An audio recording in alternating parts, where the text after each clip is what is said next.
And I think what's interesting about is that day, Saturday, is what's oftentimes called by early desert fathers and mothers Silent Saturday.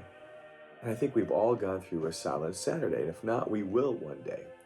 It's the day when you wake up and all of your hopes and your dreams have been dashed. Maybe it was the thought of being married. Maybe it was the divorce or losing your spouse. Or maybe it was the realization of your wayward child, or the way that an illness like cancer or something else just devastated and devastates your current health. Maybe it's the loss or the grief of realizing you will not accomplish the things that you thought you were going to accomplish.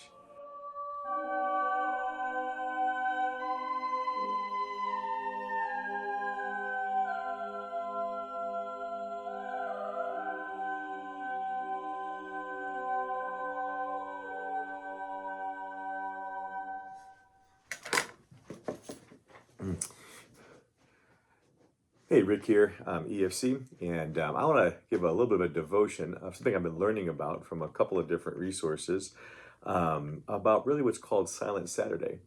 So much is made of Good Friday, understandably so, and obviously so much is made in our Christian faith around Easter Sunday. But have you ever thought about there's this day in the middle of both of those, sandwiched in the middle of both of those, called Saturday. And I love the way John talks about this, John Ortberg, pastor out west.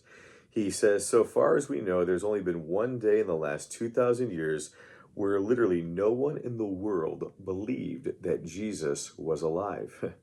It's so true. I mean, you think about that. After the horrendous Thursday and the Garden of Gethsemane and being arrested and then beaten and on this mock trial on Good Friday, which I talked about in the video yesterday, if you watched it, it's so true. Saturday hit. After all of that stuff, you still wake up.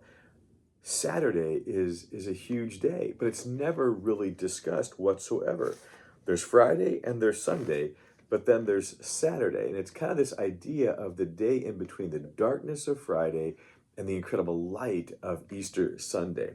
Even in the Bible, there's just one detail at all about the guards being posted to watch the tomb. Nothing else is talked about when it comes to Saturday. But Saturday is the day where Jesus' followers wake up and the terror part is over. For at least a moment, the adrenaline is gone, they're exhausted, and Saturday is the day they realize their dreams, their hopes have died. Those who gathered probably quietly. They remembered the threat of Friday. They were looking for other Jesus followers. And yet they sat there waking up after everything they thought was going to happen didn't happen. And I think what's interesting about that day, Saturday, is what's oftentimes called by early desert fathers and mothers Silent Saturday. And I think we've all gone through a silent Saturday. And if not, we will one day. It's the day when you wake up and all of your hopes and your dreams have been dashed. Maybe it was the thought of being married. Maybe it was the divorce or losing your spouse. Or maybe it was the realization of your wayward child, or the way that an illness like cancer or something else just devastated and devastates your current health. Maybe it's the loss or the grief of realizing you will not accomplish the things that you thought you were going to accomplish. So many of us have been through so many things where in reality, we've had a Saturday or two or three. No one wants to talk about it, yet everyone knows about Saturday. It's the day that your dream died, where you wake up and you're still alive, but you have to go on and you don't know how. And worse, you don't know why. And I love this question that John raises. He says, why is there a Saturday?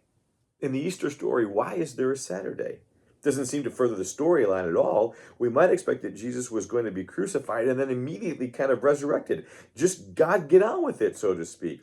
It seems strange for God to spread the two events over 3 days. But yet, in many ways, Saturday should be marked as much as Friday and Sunday.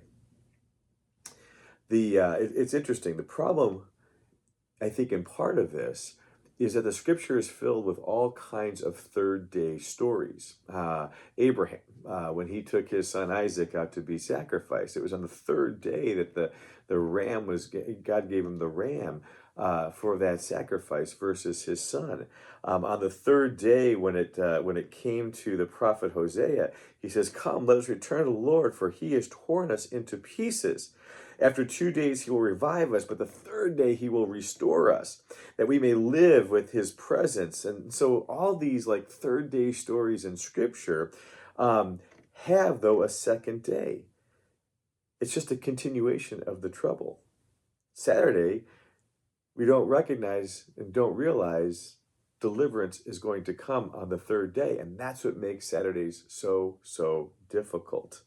It may just be one day story, but that one day of trouble sometimes can last an entire lifetime. And I like what he goes on to talk about this, is this whole idea of trusting in God on the Saturday. Saturday is the day when nothing happens, but that's not true. I think oftentimes it's silence that happens on a Saturday. After trouble hits you, stop and think about it. After the agony of a Friday, quote unquote, you call out to God, you beg, "God, hear me. God, listen to me, respond to me, do something, God. Rescue me." Nothing, though. We hear nothing. I always try to remind us that 2/3 of the Psalms, which were the Psalter was the main worship literature for singing and worshiping God in the Old Testament, 2/3 of the Psalms are these kinds of what we call lamenting Psalms. Psalms about a Saturday, how life is like a Saturday. And it's interesting. C.S. Lewis, in his book, A Grief Observed, if you ever read that little book, if you've ever gone through a difficult time, is a wonderful little book. And you probably recognize C.S. Lewis. You know his story. He didn't fall in love until later in life, until his late 50s. And he finally married the love of his life, Joy, and yet she died shortly after their marriage from cancer, when cancer cut her life short. And he wrote this, I love this quote in A Grief Observed. "When you're happy, so happy, you have no sense of needing God. So happy, you're tempted to feel his claims upon you as kind of an interruption. If you remember yourself and turn to him with gratitude and praise, you'll be like, oh, it feels welcomed, and you do that with open arms. But go to him when your need is desperate, when all other help is vain and quiet. What do you find? You find a door slammed in your face and a sound of bolting and double bolting on the inside. And after that, silence. You may as well turn away. The longer you wait, the more emphatic the silence becomes. What can this mean? Why is he so present, a commander in our time of prosperity, and yet so very absent, a help in a time of trouble?" C.S. Lewis puts so eloquently to what many of us have experienced, is that oftentimes going through the dark days of Saturdays or seasons of Saturdays, God seems silent. And what makes these Saturday seasons or days or weeks or months is we don't realize that the third day, so to speak, a Sunday, Easter, could be just around the corner. It's interesting for me, as I finish this part up, I said the miracle, for me, I wrote in my notes, is that oftentimes I talk about the miracle of the resurrection on Sunday, but I wonder if from God's perspective, he who has lived since the very beginning, no beginning, the Alpha and the Omega, what if the real miracle is that on the Saturday, it is the eternal Son of God that lies dead, where Jesus Christ defeats the great enemy of death, not by proclaiming his invincibility over it, but by submitting himself to it. And if you can find Jesus in a grave, if you can find Jesus in a grave, if you can find him in death, if you can find him in hell, as the Apostle Creed teaches, where can you not find him? Where will he not turn up? And Saturday for me is a great reminder that even though silence is deafening sometimes in life when we're going through the hardest of times, if he's gone there, he is surely going to meet us there in our own times of death and need and silence and Saturdays. Be blessed, though, because Sunday is coming.